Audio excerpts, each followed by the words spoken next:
एक बात बोले भैया, गरीबों का कोई नहीं होता है।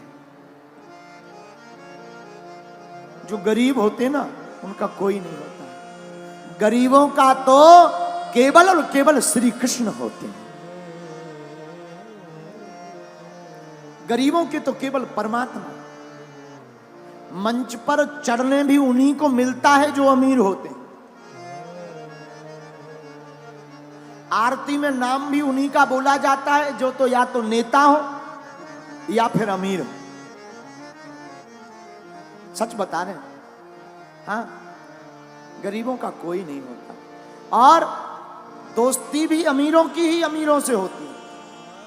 गरीबों के कोई दोस्त भी नहीं होता। रिश्तेदार भी उसी के घर आते जो अमीर हो।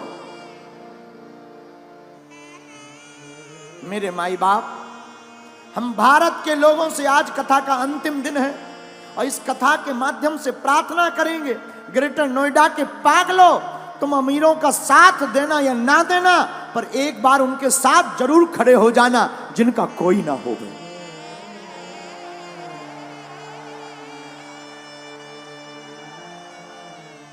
जब गरीबों की बेटी की शादी होती है ना तो बाप जानता है भूख क्या होती है। त्योहार आते हैं, अमीरों के घर पर तो तरह तरह के पकवान बनते हैं। गरीबों के घर पर कभी जाकर देखना, जो बेचारे पूरी बनाने के लिए भी तरसते हैं। गरीबी बहुत बुरी बात है। भगवान गरीब किसी को ना बनाए। दूसरी बात बोले, इस संसार में लोग कर्जा भी उसी को देते हैं जो अमीर होता है। गरीबों को कर्ज भी नहीं मिलता। क्यों? क्योंकि ये चुकाएगा कहां से। लेकिन सच बात यह है, भारत के लोगों, तुमने जरूर बुरे दिन देखे हो, बुरे दिन देख रहे हो। तुम्हारा कोई ना हो, सब तुम्हारी अवहेलना कर रहे हो, तुम्हें हर जगह से दुत्कारा जा रहा हो, कोई तुम्हारा साथ ना दे रहा हो, तब भी तुम घबराना मत। एक काम करना, तुम अपने परमात्मा पर भरोसा मत छोड़ना। वो परमात्मा एक दिन तुम्हारे चेहरे पर मुस्कुराहट लाएगा।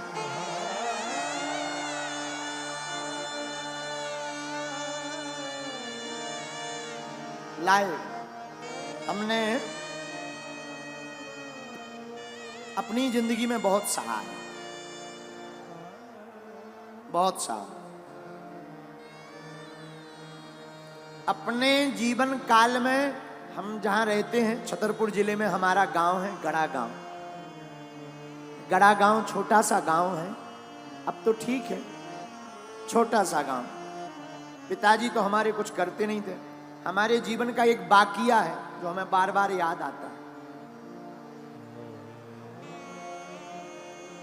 हमको रही होगी हमारी अवस्था 8-9 साल की। हमने अपनी माताजी से कहा, माताजी स्थिति तो बड़ी बेकार है। भिक्षा मांग करके हम गांव में जाते थे, भिक्षा मांग कर लाते थे, उसी से भोजन बनता था। कई बार तो चावल की रोटी खाकर दिन गुजारे। हम अपनी सत्य घटना बता रहे। एक कपड़ा पहन करके हमने सवा महीना निकाला। हमने माताजी से कहा, मां हमारे मन में इच्छा है कि हम वृंदावन में भागवत पढ़ने जाएं। मां बोली ठीक है। उस जमाने में 2000 रुपया मांगने के लिए हम न जाने कितने घरों पे गए, खुद स्वयं। 8-9 साल की अवस्था होगी, कितने घरों में सिर्फ 2000 रुपया मंगाने गए, किसी ने नहीं दिया।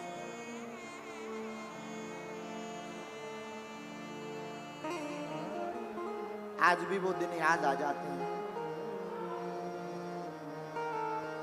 बन जाते हैं लाखों रिश्ते, जब पैसा पास होता है टूट जाता वो रिश्ता गरीबी में जो सबसे खास होता है।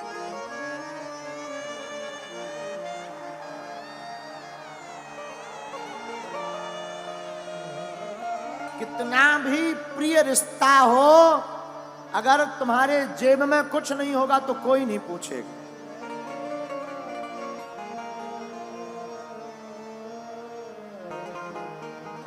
लोग तभी पूछते हैं जब तुम्हारे पास कुछ हो गए।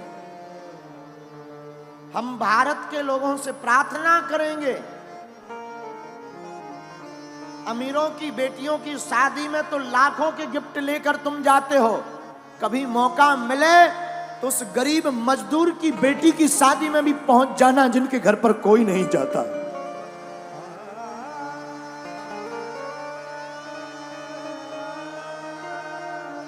हमने अपने जीवन की भूख से शिक्षा ली, इसलिए बागेश्वर धाम पर 4 साल से निःशुल्क अन्नपूर्णा भंडारा चलाया। लोग हमारे पास आए, बोले भीड़ बहुत आती है, दान बहुत आता है। हमने कहा इस दान का प्रयोग हम अपनी जिंदगी में नहीं करेंगे। इस दान से जो हमने अपनी बहन के लिए विवाह में दिक्कतें सही हैं, भारत का कोई भाई वो दिक्कत ना सहे, हर साल अब हम गरीब बेटियों का विवाह करवाएंगे।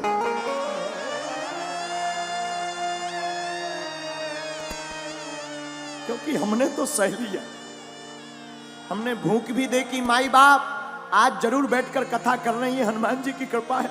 हमने वो दिन भी देखे जब हमारे पिताजी का नाम लोग कार्डों में नहीं लिखवाते,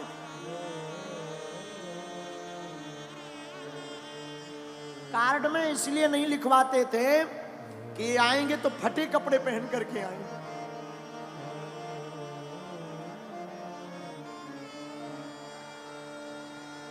फटे कपड़े पहनकर आएंगे तो बेइज्जती हो जाएगी। अपनी बेइज्जती से बचाने के लिए कार्डों में नाम नहीं लिखवाते थे, लेकिन हमने भी हार नहीं मानी। हमारी मां कहती थी बेटा भगवान के घर देर है अंधेर नहीं, तुम बागेश्वर हनुमान जी को पकड़े रहो, एक दिन आएगा। माई बाप कभी उस पिता के दिल से पूछना जिसकी बेटी घर पर हो, घर पर खाने का भी दाना ना, कभी विचार करना। अंधेरी रातें हो, हमारा तो बचपन काल पूरा अंधेरे में गुजरा। एक कमरा था 16x12 का, गर्ग जी एक कमरा 16x12 का, वो भी छप्पर का, उसमें खप्पर। और बरसात आती थी तो आफत आती थी।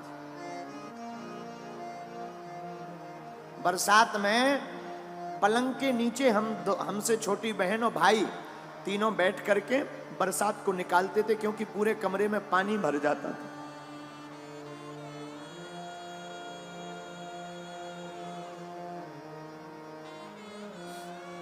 माई बाप भगवान गरीबी किसी को ना दे दे, गरीबी बहुत बुरी है। इससे बड़ा अभिशाप कुछ नहीं है। कोई नहीं पूछता, न मंचों पर आने देते, न आगे होने देते, दुत्कारते अलग से हैं, रिश्तेदार पूछते नहीं हैं। इसलिए माई बाप ईश्वर गरीबी किसी को ना दे। पर हम तुमसे प्रार्थना करेंगे कि तुम्हारे गांव में परिवार में ऐसा कोई हो तो हमारी प्रार्थना है किसी का तुम साथ देना या मत देना। इस बार हमने प्रण लिया 8 मार्च 2024 को जो बेटियों का विवाह होगा, ऐसी बेटियां जिनके माँ बाप है नहीं, एकदम पिछड़ी हुई, उन बेटियों को एक एक मोटरसाइकिल देंगे। साधु हम तुमसे भारत में दान लेने नहीं आए हैं, हम धन कमाने नहीं आए। भारत के लोगों, हम तुम्हारे दिल में हनुमान जगाने आए हैं।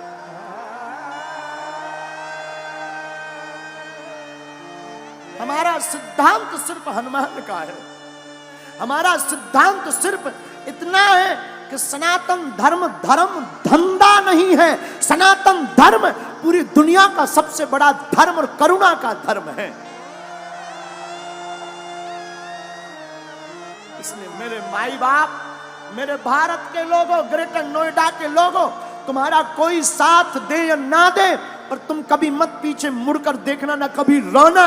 मौका लगे तो मेरे बागेश्वर धाम पर आ जाना, मेरा दर खुला है, वो खुला ही रहेगा।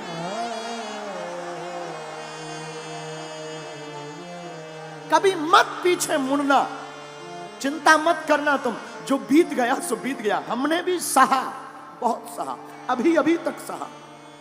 अभी भी कई बार ऐसी परिस्थितियां बन जाती, दान तो हम मांगते नहीं, कई बार परिस्थिति बन जाती है कि लोन लेना पड़ता। लेकिन एक बात बोले, हमारी माँ ने और हमारे गुरु ने हमें एक चीज सिखाई, उसका भरोसा मत छोड़ना। उसका भरोसा नहीं छोड़ा तो कभी उसने हमको किसी के सामने झोली फैलाने नहीं दिया। आप इसलिए भारत के लोगों, क्योंकि जिसके पास गरीबी होती है वही ये दुख जानता है। सबकी समझ में नहीं आता माई बाप, ना ना ना।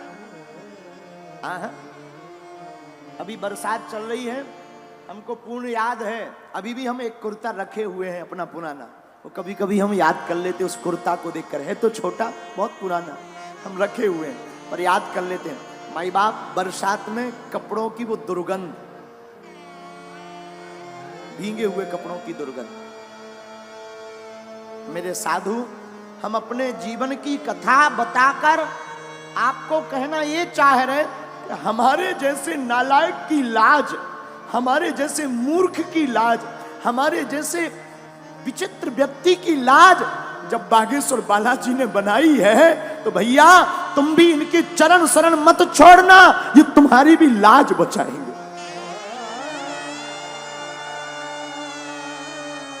हम ना तो पढ़े लिखे हैं,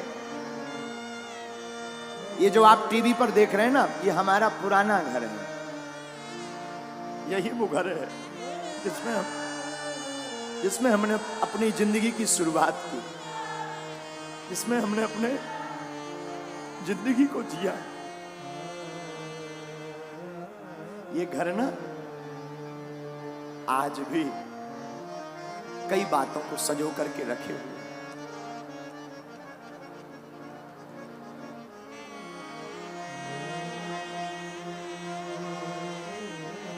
साधु,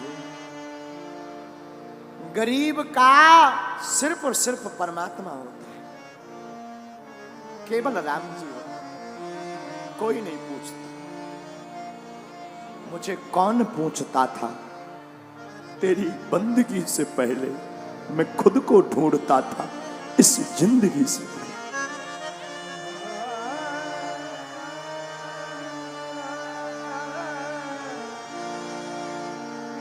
इस भारत में गरीब सिर्फ ताली बजाने के काम आता है, नेताओं की रैलियों में भीड़ बढ़ाने के काम आता है, या मंच के सबसे लास्ट में ताली बजाने। हमारा तो बस नहीं चलता, हमारी तो मजबूरी है। हमारी तो सबसे बड़ी मजबूरी है कि अगर हम इन लोगों को साथ नहीं देंगे, इन लोगों को मंच पर नहीं चढ़ाएंगे तो कौन टेंट लगाएगा, कौन व्यवस्था बनवाएगा। वरना हमारी दिली इच्छा तो ये है कि सबसे लास्ट में जो बैठा है वो मंच पर आने का अधिकारी है। लेकिन करें क्या, हमारी मजबूरी है, हमारे हाथ बंधे हैं, इतनी व्यवस्था है नहीं, इतना धन है नहीं। लेकिन फिर भी जब कभी हमारे पास व्यवस्था हो जाती ना, तब हमने एक प्रण लिया, हम जंगल में जाकर आदिवासियों वनवासियों के बीच में जाकर अपनी तरफ से, धाम की तरफ से खर्च करके टेंट लगाकर उनको यजमान बनाकर कथा करवाते हैं। फिर वो मंच पर आते हैं, वो मंच पर आरती करते हैं और बड़े बड़े नेता नीचे बैठकर उनके लिए ताली बजाते हैं। तो हमें बड़ा मजा आता है।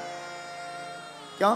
बुरा मत मानना, हम किसी की बुराई नहीं कर रहे, हम आपको आईना दिखा रहे हैं जो गुरु का दायित्व है, जो साधु का दायित्व है, हम वो तुम्हें सिर्फ बता रहे। क्षमा करना, तुम इतने बड़े मत बनना कि कोई तुम्हें पा ना सके, इतना बड़ा बनना कि कोई गरीब तुम्हारे बगल में खड़ा हो जाए तो वो भी बड़ा हो जाए। और हम तो अपने बालाजी से यही प्रार्थना करते, जो हमने भोगा है, जो हमने दुख पाया है, बालाजी करे कोई ना पाए, कोई ना पाए। और जितने लोग आज यहां बैठे हैं, हनुमान जी करें कि जाओ तुम्हारी झोली ऐसी ही भरती रहे, तुम्हारे काले दिन बुरे दिन आज से ही दूर हो जाएं, तुम्हारी जिंदगी में आज से ही खुशियां भर जाएं। जिन जिन ने कथा सुनी, जाओ तुम पर हमारे हनुमान जी की, सन्यासी बाबा की जैसी उन्होंने हमारी लाज राखी, तुम्हारी भी वो राखें।